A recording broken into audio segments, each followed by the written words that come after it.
दिसंबर 20,224 राजस्थान के जैसलमेर में एक जगह है मोहनगढ़। यहाँ पर एक ड्रिलिंग चल रही थी। ड्रिलिंग के दौरान अचानक से कुछ फटने की आवाज सुनाई दिया और इसके कुछ ही पलों बाद ही उस बोरवेल से पानी की एक मोटी लहर निकलने लगी। इतनी मोटी लहर को देखकर सभी लोग डर गए। वैसे तो ये ड्रिल होल की चौड़ाई कुछ सेंटीमीटर की थी, पर पानी का बहाव इस कदर बढ़ता गया कि कुछ सेंटीमीटर का एक छोटा सा होल बड़ा होकर कुएं का आकार ले लिया और यह पानी तो मानो धरती फाड़कर निकलने लग रही थी। लग रहा था जैसे ग्रेविटेशनल पुल यहाँ पर उल्टा ही काम कर रहा हो। डर के मारे सारे वर्कर्स अपनी जान बचाकर वहां से निकल गए, लेकिन जो मशीन इंस्टॉल की गई थी वो उसी गड्ढे में समा गया। इसके बाद भी पूरे दिन इसी तरह से पानी निकलता रहा। अगले दिन तक भी पानी का निकलना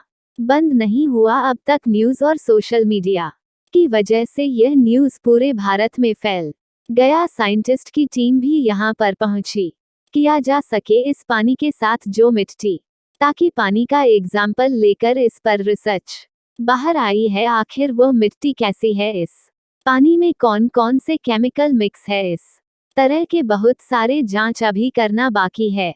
इन जांच से हर में ये पता चल जाएगा कि यह यहाँ पर आया कैसे। यहाँ के लोगों का कहना, पानी आखिर कितना पुराना है। ये पानी आखिर है कि हजारों साल पहले यहाँ से एक नदी बहा करती थी जो आज गायब हो चुकी है, लेकिन आज भी यह नदी धरती के अंदर से बह रही है। और यह नदी है सरस्वती नदी, जिसके बारे में हम कुछ देर बाद बात करेंगे। बताया जा रहा है कि शुरुआत में पानी साफ तो निकल रहा था, लेकिन इसके बाद पानी का कलर चेंज हो गया, सीमेंट जैसा पानी बाहर निकलने लगा। अगले दिन तक भी यह पानी का बहाव जारी रहा और फिर 3 दिनों तक लगातार पानी निकलने के बाद धीरे धीरे ये शांत हो गया। राजस्थान गवर्नमेंट ऑफिशियल्स के अनुसार यह हादसा 28 दिसंबर 20,224 को सुबह के करीब 10 बजे हुआ।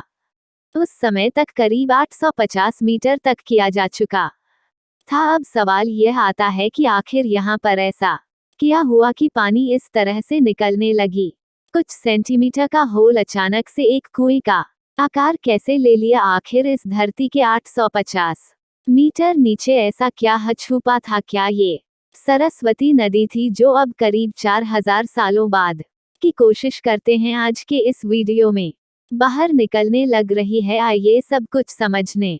गवर्नमेंट ऑफिशियल्स यह मानते हैं कि 850 मीटर नीचे आर्टिजन वेल मौजूद होगा। इसलिए है क्या दोस्तों, आर्टिजन वेल एक ऐसा कुआं है जहां से पानी को बाहर निकालने के लिए पानी बाहर आने लगी, पर यह आर्टिजन वेल आखिर किसी रस्सी या मोटर की जरूरत नहीं पड़ती, यह अपने आप ही बाहर निकलकर सरफेस पर आ जाएगा। लेकिन आखिर ऐसा होगा कैसे, इसके लिए हमें पानी के बहाव के फिजिक्स को समझना पड़ेगा। सपोज हमारे पास 2 टैंक है। एक टैंक में हम पानी भर देंगे और उसे खाली टैंक से कनेक्ट कर देंगे। ऐसे में होगा ये कि पानी तब तक बहकर खाली टैंक में भरता रहेगा जब तक कि दोनों टैंक का पानी बराबर ना हो जाए, यानी कि दोनों टैंक का पोटेंशियल डिफरेंस का बहाव रुक जाएगा। इस स्टेट को बराबर ना हो जाए, बराबर होने के बाद पानी हाइड्रोस्टेटिक इक्विलिब्रियम कहा जाता है कि यह पानी इसी कंडीशन में तब तक बहता रहेगा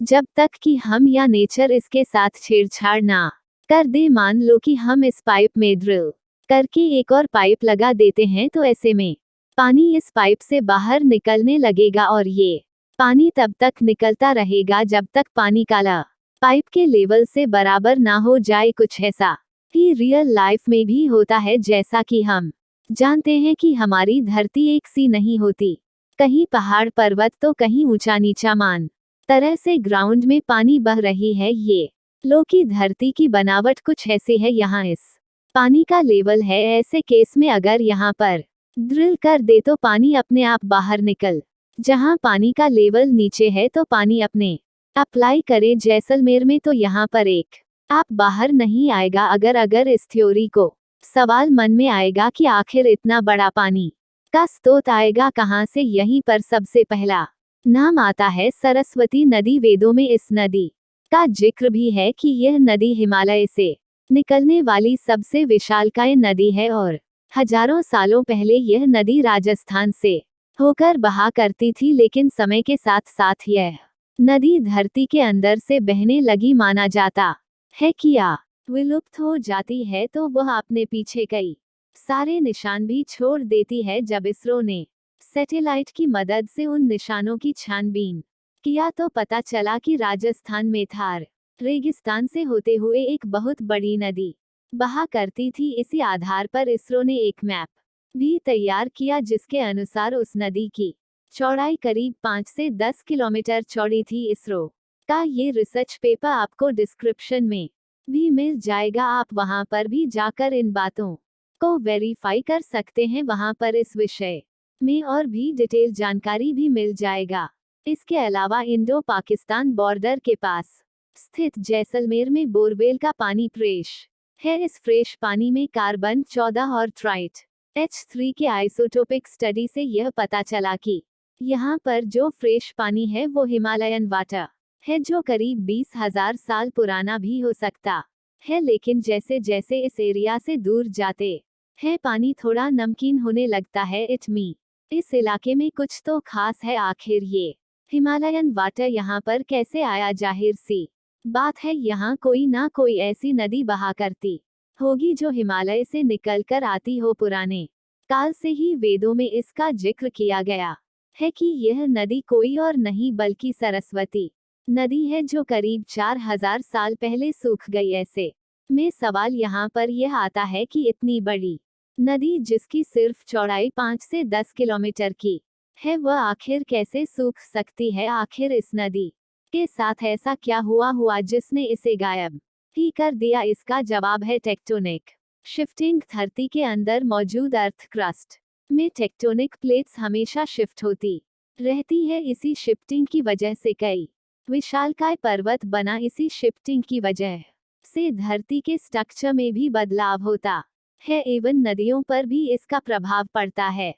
फॉर एग्जाम्पल, यमुना नदी ईस्ट की ओर और सतलज वेस्ट की ओर शिफ्ट होने लगी, जिसकी वजह से यमुना नदी शिफ्ट होकर गंगा नदी से मिल गई। इसी वजह से सरस्वती नदी जो आज भी हिमालय से निकलती है, उसका रास्ता कट ऑफ हो गया, जिसकी वजह से इस नदी के पास इतना पानी नहीं बच पाता कि वह भारत के विभिन्न 23 राज्यों से होकर गुजर पाए और समुद्र में जाकर मिल पाए। यही वजह है कि सरस्वती नदी आज भी निकलती तो है, पर यह रास्ते में ही सूख जाती है या फिर धरती के अंदर ही समा जाती है। हालांकि सरस्वती नदी के सूखने के पीछे और भी कई सारे कारण हो सकता है, जैसे कि नेचुरल डिजास्टर, क्लाइमेट चेंज। खैर, अब हम वापस आते हैं जैसलमेर के मोहनगढ़ के पास, जहां पिछले 3 दिनों से पानी धरती से बाहर निकल रही थी। क्या ये सरस्वती नदी हो सकती है जो सैकड़ों साल बाद आज धरती से निकल रही है? जवाब है हाँ, और जवाब है नहीं भी नहीं। इसलिए क्योंकि हो सकता है यह नदी अब सूख चुकी हो, और हाँ इसीलिए क्योंकि हो सकता है सूखने के बाद सरस्वती नदी का पानी जमा होकर धरती के अंदर कहीं दबा रह गया, और इस तरह से नदी के सूखने के बाद भी कई सारे वाटर पॉकेट्स अपने पीछे छोड़ गई। समय ने धीरे धीरे इन पॉकेट्स को धरती में दफन कर दिया, और तेज दबाव की वजह से यह वाटर पॉकेट्स पत्थरों के बीच कंप्रेस होती गई, और आज जब हजारों साल बाद 28 दिसंबर 2024 को डल किया गया तो उस कंप्रेस पॉकेट में पंचर हो गया, और जिस तरह से टायर पंचर होने के बाद तेजी से हवा बाहर निकलने लगती जोड़ है, वैसे ही यहाँ पर पानी बाहर निकलने लगी। यह पानी आखिर कितना पुराना है इसका हम अंदाजा भी नहीं लगा सकते। हो सकता है हजारों साल पुराना हो या फिर हो सकता 89 है लाखों साल भी पुराना हो। राजस्थान में इतना है कि ज्यादातर पॉकेट्स में पानी इस तरह का पॉकेट्स होना आम बात है। बस फर्क नहीं बल्कि गैस होती है, और यह गैस अक्सर धरती को क्रक करके बाहर निकलने की कोशिश करती है। एक बार अगर सारा गैस निकल जाए तो वहां की जमीन धंस सकती है। राजस्थान में कई सारे ऐसे केस देखने की मिल जाएगा जहां पर जमीन धंसकर नीचे चली गई हो। बीकानेर में रातों रात 1.5 बीघा जमीन 70 फीट नीचे धंस गया। ये बीकानेर में एक और घटना है, यहाँ भी धरती फट गई और कई फीट धंसकर नीचे चली गई। कई हादसे तो घरों में भी हो गया, जैसे कि धौलपुरा कोलैप्स हो गया, 2 लोग मारे गए। 2023 में एक ऑटो सड़क पर चलते हुए जा रहा था, तभी सड़क धंस गया और वो ऑटो भी 20 फीट नीचे गड्ढे में समा गया। 2022 में भी ऐसा ही हादसे हो चुके हैं राजस्थान में, इसलिए ही एक हादसा हुआ था, ऐसे ही ना जाने कितने।